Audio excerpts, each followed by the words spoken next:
Galerinha, tudo bem? Dando continuidade ao conteúdo de fisiologia, hoje estaremos falando sobre o sistema excretor, um sistema extremamente importante para o nosso corpo, pois ele vai ser responsável em grande parte pela homeostase. O que é a homeostase? É o equilíbrio dinâmico. Basicamente é assim: você apresenta uma concentração de alguma substância dentro da célula e uma concentração dessa mesma substância no meio líquido, meio fluido, o sangue. Essa concentração ela tem que estar isotônica, tem que estar em equilíbrio. Então, aquilo que o seu corpo apresenta em grande quantidade de volume no sangue, ele então vai ser eliminado pelo sistema excretor para que mantenha esse equilíbrio, tudo bem? Então, o sistema excretor ele vai ser responsável por eliminar as excretas sanguíneas, o produto do metabolismo, tá? Então, aquilo que ocorre no metabolismo que a sua célula já utilizou e não precisa mais, é como se fosse o lixo celular, precisa ser eliminado. Então, será eliminado pelo sistema excretor. Um exemplo de um metabólito é a ureia, é a creatina, são substâncias que precisam ser eliminadas do organismo, tudo bem? Tem uma confusão que a gente acaba fazendo algumas vezes, é a seguinte: o gás carbônico ele é um metabólito, ele é um produto do metabolismo. Só que o gás carbônico ele não é eliminado pelo sistema excretor, ele vai ser eliminado pelo sistema respiratório, tá? Então, é o processo de liberação de gás carbônico que ocorre durante a respiração, tá? Você joga esse ar para fora, liberando assim gás carbônico e também água. A água também vai ser liberada pela glândula sudorípara e vai atuar no controle regulando a temperatura corporal. Tudo bem? Então vamos lá, sistema excretor. Temos um conceito geral do sistema excretor, que é eliminar os resíduos das reações químicas, os metabólitos, o produto do metabolismo. Então aquilo que a sua célula utilizou e não precisa mais, não quer mais, será eliminado. Assim também como algumas substâncias tóxicas ao seu corpo. Então essas substâncias precisam ser eliminadas, precisam jogar fora e serão então eliminadas pelo sistema excretor. Temos 4 funções que resumem esse sistema: filtração, reabsorção, secreção e excreção de substâncias. Tá? Então, esses 4 processos resumem o funcionamento do sistema excretor. Ele vai filtrar o sangue, reabsorver substâncias, secretar substâncias diretamente no túbulo renal e excretar substâncias que o seu corpo não precisa mais. Tudo bem? Então, tem alguns componentes específicos, alguns órgãos específicos. A gente pode ver aqui, ele é formado por 2 rins, 2 ureteres, uma bexiga e uma uretra. Tá? Então, basicamente, esse é o sistema excretor. Temos aqui as glândulas suprarrenais, são produtoras de hormônios acima dos rins. Então, esse é o sistema excretor. Temos aqui uma artéria renal e a veia renal também, uma trazendo sangue, outra levando o sangue, tá? Os rins são os órgãos do sistema urinário que atuam diretamente na eliminação de resíduos do metabolismo. O rim vai ser o órgão responsável por filtrar esse sangue, tá? Filtrar o sangue que chega até ele. Alguns resíduos do metabolismo temos como ureia, a creatina e algumas toxinas do sangue. O rim vai atuar também regulando o volume de líquidos do organismo e no controle da pressão arterial sanguínea. Como assim controle da pressão arterial sanguínea? Se o corpo absorve mais água durante a formação da urina, se o corpo absorve mais água, se o rim absorve mais água, conseguem entender que o volume sanguíneo vai aumentar? Porque eu estou colocando mais água dentro do vaso sanguíneo, então o volume sanguíneo aumenta e, por consequência disso, a pressão arterial também aumenta. Tá? Então, o rim vai ser responsável por regular o volume de líquido, se ele absorve menos ou absorve mais água. Ele também, por consequência, vai ser responsável por regular, por controlar a pressão sanguínea. Ele vai ter como unidade funcional o néfron. Então, o médico especialista em rim é o nefrologista. Ele vai ser responsável por entender, no caso, a unidade funcional do rim. Então, aquela parte responsável por filtrar esse sangue. O rim ele pode ser dividido em 3 partes. Temos um tecido conjuntivo, temos um córtex e temos uma medula.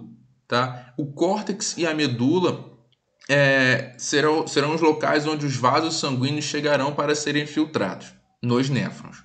Tudo bem? Então temos esses componentes básicos do rim. Temos aqui então o néfron, que é a unidade funcional do rim. E temos aqui os 4 processos que falamos no início: filtração, reabsorção, secreção e excreção. Então vamos lá falar um pouco de cada um. Temos a arteríola eferente. Essa arteríola aferente, ela traz o sangue, tá? Então, aferente traz o sangue, eferente leva o sangue, tá? É a mesma coisa quando a gente falar sobre sistema nervoso e falar sobre nervos aferentes, nervos e eferentes, tudo bem? Então, tenha isso em mente. A arteríola aferente é aquela que traz o sangue para ser filtrado e a eferente o sangue saiu dessa cápsula. Então, na arteríola aferente, o sangue chega com uma grande pressão. Então, a pressão é muito grande nessa arteríola e os vasos sanguíneos são muito pequenos. O que acontece? Pelo capilar sanguíneo ter um tecido epitelial muito fino, ocorre de substâncias que estão aqui no sangue extravasarem. E elas vão extravasar para a cápsula, que serão então filtrado e depositado no túbulo proximal. Essa substância que é filtrada, que a gente chama de filtrado, ela é muito parecida com o plasma sanguíneo, só que com menos proteínas. Então o filtrado aqui ocorre pelo extravasamento de substâncias devido à grande pressão no interior do vaso sanguíneo e o capilar ser muito fino. Aproximadamente 1.600 litros de sangue são filtrados diariamente e são produzidos cerca de 180 litros de urina. E desses 180 litros de filtrado, desses 180 litros de filtrado, apenas 2 litros em média de urina são produzidos. Por quê? Porque ocorre o processo de reabsorção de água. Então temos aqui a filtração produzindo filtrado, que é a grande quantidade, apresenta grande quantidade de água. Seguindo pelo túbulo, ocorre o processo de reabsorção. Então, eu vou reabsorver aqui nessa parte grande quantidade de água e também vai ocorrer o processo de reabsorção de sódio, tá? Vai ocorrer também, durante o percurso, a reabsorção de aminoácidos e de glicose, tá? Então, a reabsorção é de água, sódio, aminoácidos e glicose. Tudo bem? Então, durante todo o percurso, essas 4 substâncias básicas serão reabsorvidas. Ocorre também o processo de secreção, só que a secreção vai ocorrer diretamente dos capilares sanguíneos para o túbulo, para o lúmen. E que substâncias são essas? Substâncias que sejam tóxicas. Então, aquilo que não pode ficar na circulação, que não foi filtrado pela cápsula aqui no néfron, será então secretado diretamente para o lúmen, para que seja excretado depois. Então, seguindo o percurso, ocorre novamente reabsorção, mais secreção. Então, percebam que ocorre em várias partes, vai ocorrer o processo de reabsorção de água e de outras substâncias, porque é filtrado uma grande quantidade. Então, nem tudo aquilo que é filtrado, nem tudo aquilo que consegue passar tem que ser jogado fora. Tá? Então é necessário que ocorra essa reabsorção de água, essa grande quantidade de reabsorção de água. Tudo bem? E chegando aqui, formando então a excreta, aquilo que tem que ser eliminado, que vai ser encaminhado para a bexiga. Basicamente, então, a urina ela vai ser formada pelo processo de filtração, menos a reabsorção, mais a secreção. Tá? Então, eu tenho aqui o filtrado. A urina que vai sair aqui, ela é o filtrado, menos o que foi reabsorvido e mais o que foi secretado, tá? Então, a urina é filtração, menos reabsorção, mais a secreção, formando então a urina, e esse processo de formação de urina ocorre no néfron, que é a unidade funcional. Tudo bem? Então, vamos lá, seguindo. Partindo então, saindo dos rins, temos o ureter, que são dois, no caso os ureteres. Ele vai ser um túbulo que liga o rim até a bexiga. Ele vai então encaminhar, direcionar essa urina até a bexiga através de movimentos peristálticos. Ele é dividido em três partes. Temos uma camada mucosa, uma camada muscular e uma camada adventícia. Tudo bem? Então, através de movimentos peristálticos, ele direciona, ele encaminha a urina produzida dos rins até a bexiga. Bexiga vai ser um órgão que armazena a urina. Ele vai ser um órgão muscular, tá? Então a gente pode ver aqui uma foto da bexiga. Temos a bexiga se enchendo, ele gotejando aqui a urina. Ela vai então armazenando essa urina. Quando chega o momento da micção, de liberar a urina para o meio, ocorre o relaxamento dos esfíncteres. Os esfíncteres são musculaturas que prendem, que diminuem a passagem, impedindo que a urina saia. Tá? Então, quando ocorre o processo de micção, esses esfíncteres eles se relaxam, eles permitem então a passagem da urina, tá, para a uretra. Ocorre também a contração da musculatura abdominal, a musculatura do assoalho pélvico também pode se contrair e a musculatura da bexiga também vai se contrair, fazendo com que aumente a pressão e essa urina então consiga sair de forma mais eficiente, tá? Então é um controle voluntário que ocorre do processo de micção também, tá? Quando a pessoa é muito nova, é criança, ela acaba não tendo esse controle voluntário, então por isso acaba urinando o tempo todo e não tendo o controle, urina dormindo, ou então na escola, principalmente quando são muito bebezinhos ainda, tá? Então a importância de usar fralda e tal. Tá ok? Então, é um controle voluntário que ocorre à medida que a gente vai desenvolvendo musculatura, terminações nervosas e o que seja. Tá ok? Então, bexiga é um órgão muscular que consegue aumentar de tamanho, então ele consegue armazenar uma grande quantidade de urina, só que não é ideal você ficar muito tempo sem urinar. Tá? Pode causar alguns problemas no corpo. Uretra. A uretra é o canal responsável por conduzir a urina, no caso, da bexiga para o meio externo.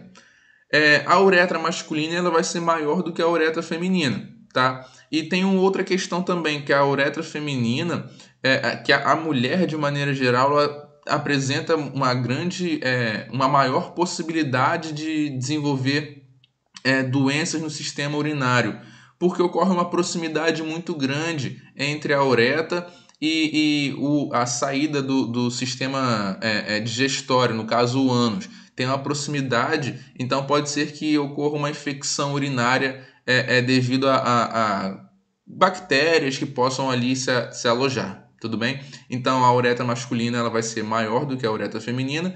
Uma outra questão, outra observação também, que a uretra masculina ela vai ela vai fazer parte tanto do sistema excretor, mas também do sistema reprodutor, tá? No homem, na mulher não. Tudo bem? Então, basicamente, essa vai ser a diferença de um sistema para o outro. Existirão dois hormônios que atuarão diretamente no processo regulatório dos volumes de água. Temos o primeiro hormônio, que é o ADH, que ele é o mais conhecido. Ele também é chamado de vasopressina. Ele é produzido no hipotálamo e armazenado na neurohipófise. Como que o ADH vai atuar? O ADH ele atua diretamente nos túbulos, fazendo com que ocorra uma maior permeabilidade de água. Então, ele vai atuar aumentando a quantidade de uma proteína que a gente chama de aquaporina. Então, são poros que permitem a passagem de água, são proteínas que permitem a passagem de água. Então, o ADH ele faz com que o seu rim reabsorva a água em grande quantidade, tá? A aldosterona vai ser produzida e secretada pelo córtex da suprarrenal, então aquelas glândulas que eu falei com vocês no início. Ele vai ser responsável pela reabsorção de sódio. Por consequência da reabsorção de sódio, o corpo também reabsorve água. Tá? Então, a aldosterona vai reabsorver sódio e, por consequência disso, reabsorve água também, para manter o equilíbrio. Já o ADH, ele atua somente nessa absorção de água, diretamente na absorção de água, tá? O ADH, o hormônio antidiurético, ele é inibido na presença de álcool. Então, por isso que a pessoa, quando ingere bebidas alcoólicas, ela acaba urinando mais. Por quê? Porque o álcool inibe a produção desse hormônio, então você acaba eliminando urina em grande excesso, até porque você precisa eliminar esses metabólitos. Ele precisa eliminar essas substâncias tóxicas ao seu organismo. Tá ok? Então, esses dois hormônios atuam diretamente no sistema excretor, regulando assim os níveis de água.